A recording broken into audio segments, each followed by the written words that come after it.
त्यानंतर होईलचं प्रेम मालिकेच्या आजच्या भागामध्ये जबरदस्त असा खूपच छान आणि इंटरेस्टिंग एपिसोड आहे बरं का प्रेक्षकांनो. आता खरं तर खूपच डेंजर झालेला आहे. डेंजर म्हणण्यापेक्षा खूप काही गोष्टी छानसुद्धा आहेत.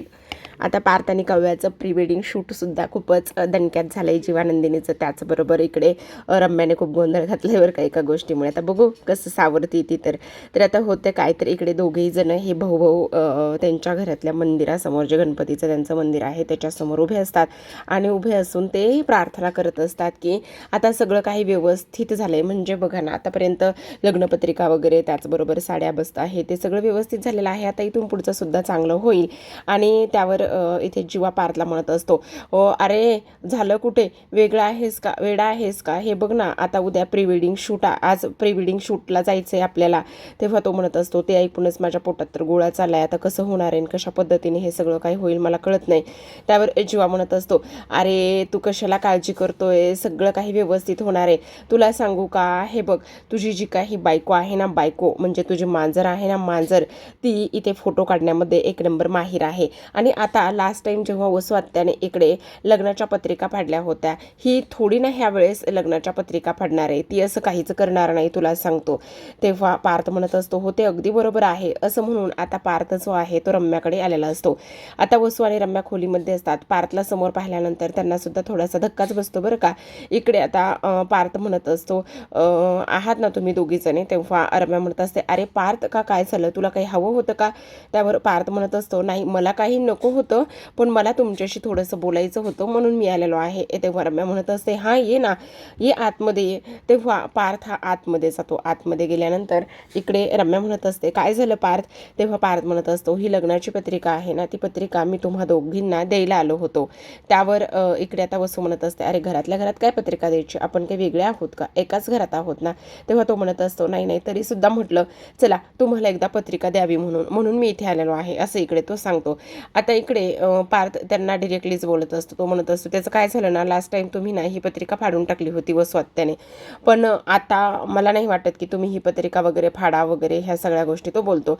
त्याच वेळेला आता इकडे रम्या म्हणत असते, अरे पार्थ तुझा माझ्यावर विश्वास नाही का, हे बघ ना लास्ट टाइम इथे आईनं पत्रिका फाडली होती, पण आता मी इथे बदलली आहे ना, मी हे सगळं ॲक्सेप्ट केले आणि त्याचबरोबर मी अशी कशी पत्रिका फाडेल, किंवा आता मी तर मान्य करते की हे सगळं कशा पद्धतीने झाले आणि काय ते, मी नाही असं काही करणार, असं इकडे ती बोलत असते.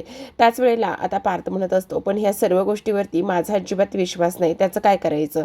त्यावर लगेच आता रम्या म्हणत असते, बरोबर आहे तुझं, तुला जेवढा वेळ घ्यायचा आहे तेवढा वेळ घे. तुझ्या जागी मी असते तर मी सुद्धा माझा वेळ मागून घेतलाच असता, मी सुद्धा माझा टाईम घेतलाच असता. त्यामुळे इथे तुला हवं तेवढा वेळ तू घेऊ शकतोस, हवं तेव्हा मला तू माफ कर, माझी काही जबरदस्ती नाही. पण पार्थ मी तुला एक खरं सांगते, मी खरंच बदलली आहे, मी अजिबात इकडे पहिल्यासारखी नाही राहिले, हे मी तुला अगदी मनातून सांगत आहे, असं सुद्धा इकडे आता ती बोलत असते. त्याच वेळेला इकडे आता हे सगळं काही बोलत असताना तिने वसूला इथे तोंडघशी दिलेलं असतं. कारण तिने सांगितलेलं असतं की लास्ट टाइम जी पत्रिका फाडली ती पत्रिका मी नाही तर इकडे आईनं फाडली होती, आणि आता मी ते सगळं विसरलेली आहे, ते सगळं विसरून मी पुढे गेली आहे, असं तिचं म्हणणं असतं.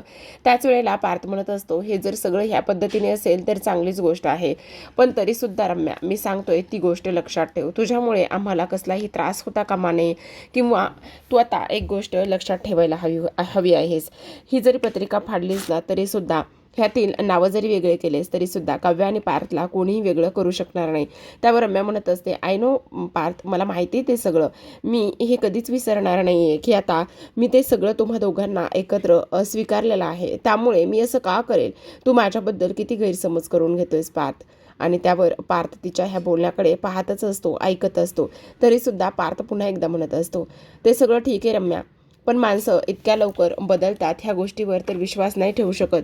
तेव्हा रम्या लगेच तिथे समोर असलेलं कपाट तिला उघडून दाखवते आणि म्हणत असते, बघ तुला माझ्यावर विश्वास नाही का, हवं तर हे जे काही कपाट आहे ना ते कपाट मी तुला उघडून दाखवते आणि तुला इथे कळल की ह्या कपाटामध्ये आपल्या दोघांच्या ज्या काही जुन्या इथे वस्तू होत्या ना त्या जुन्या वस्तूसुद्धा आता ह्या कपाटामध्ये नाही आहेत.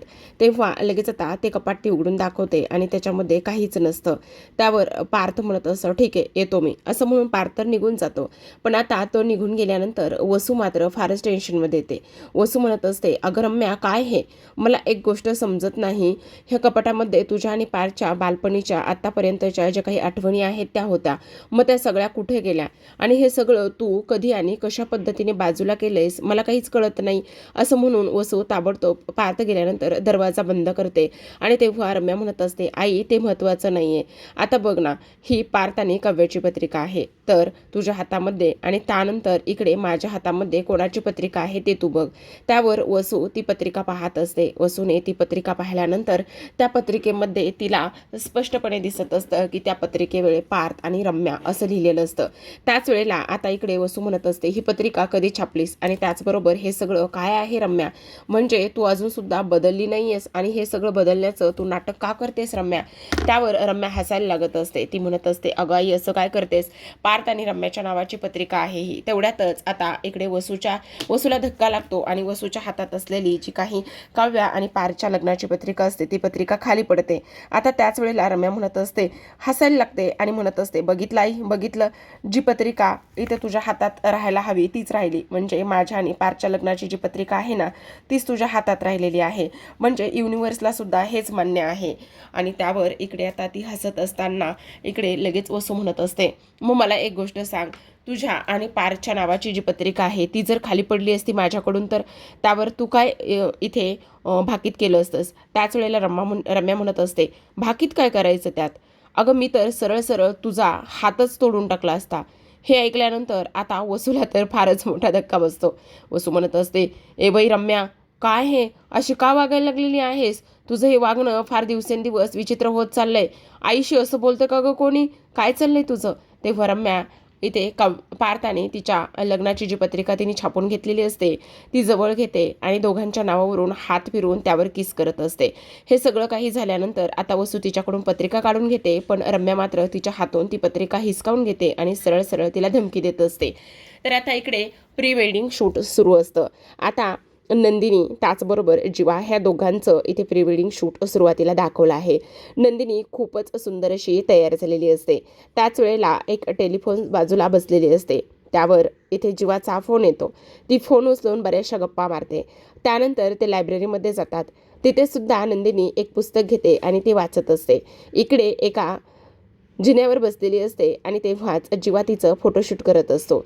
आता इकडे हे सगळं काही फारच छान असतं. दोघेही जण खूप सुंदर आणि कमाल दिसत असतात. त्याच वेळेला इकडे आपले हँडसम पार्थ आणि काव्या ह्या दोघांचं सुद्धा दाखवण्यात आलेलं आहे. पार्थ मस्त काव्याची वाट बघतच बुलेटवर बसलेला असतो की काव्या कधी येते आणि कधी आल्यानंतर आम्ही एक बुलेटवर राईट मारायला जातोय याच गोष्टीची तो वाट बघत असतो. आता काव्या येते आणि त्याच वेळेला त्यांचं पुन्हा तिथे थोडंसं फोटोशूट वगैरे ह्या सर्व गोष्टी होत असतात. वेगवेगळ्या पोजमध्ये इकडे काव्या पार्थ फोटोशूट करून घेत असतात, तर दुसऱ्या बाजूला नंदिनीचं फोटोशूट इकडे जीवा करत असतो आणि नंदिनीसुद्धा फारच कमाल अशी दिसत असते. वेगवेगळ्या पोज देत असतात आणि वेगवेगळ्या पोजमध्ये हे फोटोशूट आणि व्हिडिओ सेक्शन सुरू असतं. तर आता प्रेक्षकांनो, खरं पाहायला गेलं तर बराच वेळ हे फोटोशूट जे आहे ना किंवा प्री वेडिंग जे आहे ना इथे फक्त आणि फक्त त्याने सॉंगच दिलेलं आहे बरं का. फक्त आता मी त्यांचे जे काही हावभाव आहेत किंवा त्यांचं जे काही इथे घडतंय ते मी तुम्हाला शब्दात सांगण्याचा मांडण्याचा प्रयत्न करते, थोडंसं समजून घ्या. तर आता इकडे मस्त जे जुन्या पद्धतीच्या ह्याच्यावर चहा असायचा त्या पद्धतीचा इथे ते चहा घेत आहेत बरं का. मस्त असा फुरके मारतच दोघांमध्ये एकच कप असतो आणि त्या कपामधून ते चहा घेत आहेत. त्याच वेळेला नंदिनीसुद्धा त्याच कपामधून पिते आणि जीवासुद्धा. इकडे आता पुन्हा काव्या आणि त्याचबरोबर पार्थ ह्या दोघांनीसुद्धा त्यांचा ड्रेस जो आहे तो चेंज केलेला असतो. काव्याने खूपच सुंदर असा स्लीव्जलेस जो वन पीस आहे तो घातलेला असतो. इकडे नंदिनीने सुद्धा पार्टी वेअर जो गाऊन आहे तो इथे वेअर केलेला असतो रेड रंगाचा आणि तिथे पुन्हा आणखी वेगवेगळ्या त्यांना जे काही स्पॉट आहेत त्या स्पॉटवरती त्यांचं हे सगळं प्री वेडिंग शूट वगैरे सुरू असतं. खूप सुंदर जागा आहे ही. तुम्हाला कोणाला माहीत असेल तर नक्की कमेंट करून सांगा की ही जी त्यांनी प्री वेडिंग केलेलं आहे ती जागा कोणती आहे. इकडे शेवटी जो काही पार्थ आहे त्या पार्थने मस्त काव्याच्या हातामध्ये छोटासा बुके दिलेला असतो. त्याच वेळेला इकडे नंदिनीने पुन्हा एकदा रेड रंगाचा जो गाऊन घातलेला असतो त्या गाऊनमध्ये ती अशी कमाल दिसत असते, म्हणून सांगू विचारू नका. खूपच सुंदर आणि अशी परीसारखी ती दिसत असते. त्याच वेळेला इकडे वेगवेगळ्या त्यांना पोज देण्यात येतात. काव्याचे पार्थ हा डोळे बांधतो आणि त्यानंतर मात्र इकडे आता दोघेही जण एकमेकांसोबत फारच गप्पा मारत असतात. छान छान तिथे जे काही त्या ठिकाणी जे पदार्थ अवेलेबल आहेत ते सुद्धा त्यांनी एन्जॉय केलेले असतात. इकडे नंदिनी जीवासुद्धा असतात, तर दुसऱ्या बाजूला काव्या आणि पार्थसुद्धा असतात. शेवटी पार्थने आपल्या काव्यासाठी पियानोसुद्धा वाजवून दाखवलेला असतो आणि काव्या मात्र पार्थकडे पाहतच असते. तर इकडे दुसऱ्या बाजूला आता नंदिनी आणि पुन्हा जीवाचं दाखवलेलं आहे. त्याच वेळेला इकडे आता पार्थ आणि मध्ये मध्ये काव्याचं सुद्धा ती लोक दाखवतच आहेत. खूपच सुंदर असा व्ह्यू आहे आणि खरंच फोटोसुद्धा असे कमाल आलेले आहेत. त्याचबरोबर त्यांचे व्हिडिओसुद्धा खूप सुंदर आणि कमाल आलेले आहेत. तर अशा पद्धतीने ह्यांचं प्री वेडिंग शूट फायनली इथे आता झालेलं आहे. तर आता प्री वेडिंग शूट तर झालंय, पण आता वेळ आहे मेहंदीची. चला मग आता मेहंदीकडे वळूयात. खूप फास्टमध्ये घेतले बरं का, पण असो घ्यायला तर पाहिजेच ना. आपण एवढं सगळं थोडी ना एकाच एपिसोडमध्ये कव्हर करू शकतो. त्यामुळे त्यांनी फास्ट घेतलंय. ते आपल्या सर्वांसाठी बरंच आहे, कारण तुम्हाला पण त्यांचं लग्न आणि त्या लग्नामध्ये रम्या काय राडा घालते हे पाहायचंच आहे ना. आता इकडे चित्रा त्याचबरोबर रेखाताई असतात आणि ते म्हणत असतात खरं तर इकडे काल ना आपल्या काव्या आणि त्याचबरोबर नंदिनीताईचं प्री वेडिंग शूट फार छान पार पडलं बरं का, असं ती लोक बोलत असतात. आता इकडे प्रेमानंतरच्या लग्नामध्ये तुम्हा सर्वांचं स्वागत आहे. त्यांनी अशी टॅगलाईन इथे एका बोर्डवर लिहून ठेवलेली आहे आणि सगळ्या पाहुण्यारावळ्यांचं ते इथे स्वागत करत असतात. आता मेहंदीच्या कार्यक्रमाला त्यांनी सुंदर असा एक हॉल बुक केलेला असतो आणि त्या हॉलचं डेकोरेशनसुद्धा खूप कमाल असं केलेलं असतं. आता नंदिनी आणि त्याचसोबत काव्या ह्या दोघीजणी सुद्धा छान अशा तयार होऊन आलेल्या असतात. तेव्हा रेखा जी आहे ती तिचं औक्षण करते आणि औक्षण केल्यानंतर आता त्या दोघीजणी आतमध्ये आलेल्या असतात. त्याच वेळेला काव्या म्हणत असते ताई बघितलंस किती सुंदर आहे, कमाल आहे, चला आपण एक सेल्फी काढूयात. त्याच वेळेला काव्या तिचा मोबाईल घेते आणि त्या मोबाईलमध्ये दोघींचाही एक सेल्फी फोटो काढत असते. तेव्हा ती म्हणत असते अगं आपण इथे आलेलो आहोत, पण आणखी ही देशमुख पोरं कुठे राहिली तेच काही कळत नाही. असं म्हटल्यानंतर आता त्या हॉलमध्ये फिरत असतात. इकडे दुसऱ्या बाजूला देशमुखांच्या घरी दाखवलेलं आहे. मानिनीची खूपच लगबग सुरू असते. मानिनीने हॉलवर जाण्यासाठी खूप तयारी केलेली असते. बॅगा भरलेल्या असतात आणि ती म्हणत असते अरे पोरांनो चला पटकन, काय करताय, कुठे राहिलात बाबांनो. तिकडे ते मोहिते आणि मोहितेंच्या पोरी तिकडे हॉलवरती जाऊन सुद्धा पोहोचले असतील. तुम्ही इकडे काय करताय, जायचं नाहीये का हॉलवरती, किती उशीर करताय. तेवढ्यातच आशा आलेली असते. आशाने जे काही राहिले सगळं सामान जे आहे ते मानिनीजवळ आणून ठेवलेलं असतं. तेवढ्यातच पार्थ आणि जीवा तिथे येतात. आता पार्थ म्हणत असतो असू दे गाई, थोडाफार उशीर झाला म्हणून काही फरक पडत नाही. तुला सांगू का, काल त्या मोहितेंच्या पोरीने आम्हाला प्री वेडिंग शूटला किती त्रास दिलाय म्हणून काही विचारू नकोस. किती लेट आल्या त्यावर मानिनी म्हणत असते अरे अरे अरे तुमच्या बायका होणाऱ्या बायका आहेत त्या आणि तुम्ही त्यांना आता असा त्रास देणार आहेत का. त्यावर इथे मानिनी म्हणत असते अरे पण युग कुठे, युगला बोलवा लवकर, त्याला पण यायचंय, तो कसा आणखी कुठे काय करतोय. त्यावर जीवा मुद्दामच मानिनीची खेचत असतो आणि त्यावर पार्थ सुद्धा. त्यावर आता जीवा म्हणत असतो अगं असू देत, एवढं काय, येईल तेव्हा येईल, एवढं काय फरक पडतोय. अरे असं काय करताय, तुमचा धाकटा भाऊ आहे तो आणि त्याला सांभाळून घ्यायचं सोडून तुम्ही अशा पद्धतीने त्याच्यासोबत वागताय का. नका रे, माझ्या पोरासोबत असं वागू नका, लहान धाकटा भाऊ आहे ना तो तुमचा. अगं नाही, आत्ताच्या आत्ता आम्ही त्याला आमच्या प्रॉपर्टीच्या हिस्स्यातून बेदखल केला आहे, आम्ही त्याला प्रॉपर्टीच्या हिस्स्यामध्ये ठेवणार सुद्धा नाहीत. त्यावर मानिनी म्हणत असते हो का, असं करताय का तुम्ही माझ्या पोराबरोबर, असं करताय, थांबा तुमच्या दोघांची पण नावं ना मी तुमच्या बायकांना सांगतेच. त्यावर जीवा म्हणत असतो हो काय सांगणार आहेस, त्या कुठे कोणाचं ऐकतायत, कोणाचंही ऐकत नाहीत. त्यांनी कुठे काल आमचं दोघांचंही नाही ऐकलं. बघा असं बोलू नका त्यांना, काय बोलू नका, काही लहान वगैरे काही नाही आहे. तो दिला हकलून. अगं तुला काय सांगू, तो आम्हाला काय विचारत होता आल्या हनीमूनला कुठे जाणार आहेत म्हणे. आणि तुला एक गोष्ट सांगू का, तुम्ही इकडे एकमेकांना मांजर आणि बोका म्हणतात, तर मग पत्रिकेवर मांजर आणि बोका असं नाव का नाही छापलं?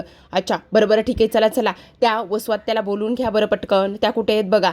तेवढ्यातच आशा आलेली असते आणि तेवढ्यात रम्या खाली येते आणि रम्या म्हणत असते, आईचं आणि माझं आवरण्यासाठी आणखी थोडासा वेळ आहे, तुम्ही व्हा पुढे, आम्ही दोघीजणी पाठीमागून येतो. त्यावर मानिनी म्हणत असते, हो पाठीमागून येत आहे खरं, पण एक गोष्ट लक्षात ठेवा, व्यवस्थित दारं खिडक्या हे सगळं काही बंद करा आणि त्यानंतरच घराच्या बाहेर पडा, ठीक आहे, चेक करून या. त्यावर आता रम्या म्हणत असते, हो नको काळजी करूस, जा तू. असं म्हणून रम्या आता तिथे जिथे ती लोक उभी होती किंवा गणपतीचं त्यांचं जे काही देवस्थान आहे, देवघर आहे, तिथे येते आणि तिथे आल्यानंतर ती पुन्हा एकदा इथे कांड करणार असते. दुसऱ्या बाजूला आता इकडे काव्या आणि नंदिनीचं तर औक्षण झालेलं असतं, पण त्याच वेळेला मुलींच्या आईवडिलांचं सुद्धा रेखाताई इथे औक्षण करतात आणि त्यांना आतमध्ये घेत असतात. आता खूपच हा सुंदर असा क्षण असतो काव्या आणि त्याचबरोबर नंदिनी ह्या दोघींसाठी. सोबतच इकडे धनंजय आणि त्याचबरोबर शारदा ह्या दोघांचे सुद्धा तेवढेच लाड आणि तेवढीच हौसमौस इथे होत असते. आता तेवढ्यातच वसू आलेली असते. वसूच्या हातात हॉलवर जाण्यासाठी तिची बॅग असते. तेव्हा वसू खाली येते आणि म्हणत असते, काय ग रम्या, खोटं का बोललीस? माझं तर कधीच आवरून झालेलं आहे, मी तयार होऊन बसली आणि तू असं का सांगितलंस की माझं आवरलं नाही आणि त्या लोकांना पुढे जा का म्हटलीस? त्यावर रम्या म्हणत असते, त्याचं काय आहे ना आई, घरामध्ये जर एखादं कार्य असेल तर घरातील सगळी लोक जर घरातून लवकर गेली आणि एखादी व्यक्ती जर पाठीमागे घरात राहिली तर त्या व्यक्तीवर खूप मोठी जबाबदारी असते. म्हणजे बघ ना, जर गॅसचा कॉक चालूच राहिला, पाण्याचा नळ सुरूच राहिला तर घरामध्ये सगळं पाणी होईल ना, आणि गॅसचा कॉक जर सुरूच राहिला तर काय होईल ग आई? तेव्हा वसू घाबरल्यागतच बोलत असते. आता रम्या म्हणत असते, खरं पाहायला गेलं तर इकडे देशमुखांवर थोडंसं विघ्न आलंच पाहिजे. असं म्हणतात की इकडे जे काही निरंजन आहे ते विझवलं पाहिजे. खरंच विझवलं पाहिजे का गाई? असं म्हणून आता रम्या त्या निरंजनच्या जवळ वागते आणि त्या दोन्ही निरंजन विझवून टाकते. तेव्हा वसूला मात्र फार मोठा धक्का बसतो. आता वसू म्हणत असते, अगं रम्या काय हे? पण रम्या मात्र तिच्याच तोऱ्यामध्ये असते. दुसऱ्या बाजूला आपण पाहतो की आता नंदिनी आणि त्याचबरोबर काव्याने चेंज करून घेतलेलं असतं, कारण मेहंदी असते. नंदिनीने खूपच सुंदर मेहंदी रंगाचा घागरा नेसलेला असतो. त्याचसोबत इकडे काव्याने सुद्धा सेम मेहंदी रंगाचाच पण तिचा फेंट रंग असतो आणि तिने सुद्धा सेम खूप सुंदर असा घागरा नेसलेला असतो. आता दोघी जणी गणपतीच्या इथे मूर्तीसमोर उभ्या असतात आणि देवाला प्रार्थना करत असतात की आत्तापर्यंतचं सगळं कार्य सुरळीत पार पडलेलं आहे. आता माझ्या आणि काव्याच्या हातावर जीवा आणि पारची जी मेहंदी लागणार आहे त्या मेहंदीचा रंगसुद्धा छान खोलू दे. आणि तेव्हा काव्या तिथे येते आणि म्हणत असते, आणि तो आयुष्यभर असाच दरवळून दे आणि त्याचा गंध, त्याचं ते प्रेम आम्हाला असंच जन्मजन्मी मिळू दे, असं इकडे काव्या बोलते आणि हसायला लागते. तर आता प्रेक्षकांनो, आजच्या भागामध्ये एवढंच. उद्याचा भाग फार इंटरेस्टिंग आहे. इकडे काव्या आणि त्याचबरोबर नंदिनी ह्या दोघींना तुम्ही छान असं तयार झालेलं पाहिलंय, पण तेवढ्यातच आपले हे दोघेही हँडसम बॉयसुद्धा मेहंदी रंगाच्याच इथे ड्रेसमध्ये आलेले असतात. पार्थने खूपच सुंदर असा मेहंदी रंगाचा ड्रेस घातलेला असतो आणि सोबतच जीवा कुठे आहे असं म्हटल्या क्षणी आता त्याच्या पाठीमागून जीवाची सुद्धा एंट्री धमाकेदार अशी होत असते. जीवाने सुद्धा मेहंदी रंगाचाच इकडे ड्रेस घातलेला असतो आणि तो सुद्धा आलेला असतो. आता दोघेही जण सोबत असतात. इकडे नंदिनीच्या हातावर जीवाच्या नावाची मेहंदी होत असते, त्याच वेळेला दुसऱ्या बाजूला काव्याच्या हातावर पारच्या नावाची मेहंदी. पण इकडे आपली विलन म्हणजेच की सायको झालेली रम्या तिथे येते, कारण हळद फोडायला सुरू असते आणि त्याच वेळेला रम्या तिथे येते. तिथे ठेवलेले हळकुंड ती काही हातामध्ये उचलते आणि हळकुंड घेऊन हळूहळू पुढे जात असते. हे सगळं वसू पाहत असते बरं का, की रम्याने काहीतरी केले, काहीतरी गोंधळ तिने घातलाय असं वाटत असतं. काव्याच्या हातावर मेहंदी रंगल्यानंतर ती पाहत असते, पण भूक लागलेली असते. त्याच वेळेला आता जीवा नंदिनीसाठी मस्त तिच्या आवडीचा गरमागरम वडापाव घेऊन आलेला असतो. तर दुसऱ्या बाजूला काव्याला सुद्धा भूक लागलेली असते, पण आपल्या काव्याला काय आवडतं तर पेस्ट्री. त्याच वेळेला पार्थसुद्धा तिच्यासाठी रेड वेल्वेट पेस्ट्री घेऊन आलेला असतो आणि तेव्हा काव्या मात्र त्याच्याकडे पाहते तर नंदिनीसुद्धा फारच जास्त खुश झालेली असते. आता आपण पाहतो की इकडे जे काही हळद कांडण आहे ते इथे सुरू असतो, म्हणजेच एकंदरीत काय तर घाण्याचा कार्यक्रम इथे सुरू असतो. सगळ्याजणी घाणा घेत असतात. त्याच वेळेला रम्या येते. रम्याच्या हातामध्ये काही हळकुंड असतात आणि तिचं खुनशी हसणं, खुनशी बघणं हे सगळं वसू पाहते आणि तिचं लक्ष तिच्या हातवाऱ्यांकडे जाते. हातामध्ये काहीतरी आहे आणि रम्या त्याच वेळेला ते हळकुंड त्या कुंडामध्ये टाकत असते आणि त्याच वेळेला वसू पाहत असते. वसूला मात्र हे सगळं पाहिल्यानंतर फार मोठा धक्का बसतो. तर प्रेक्षकांनो, नेमकी ही सायको झालेली रम्या काय करेल? काव्यासोबत काही बरं वाईट करणार तर नाही ना? पाहूयात उद्याच्या भागात. तोपर्यंत धन्यवाद.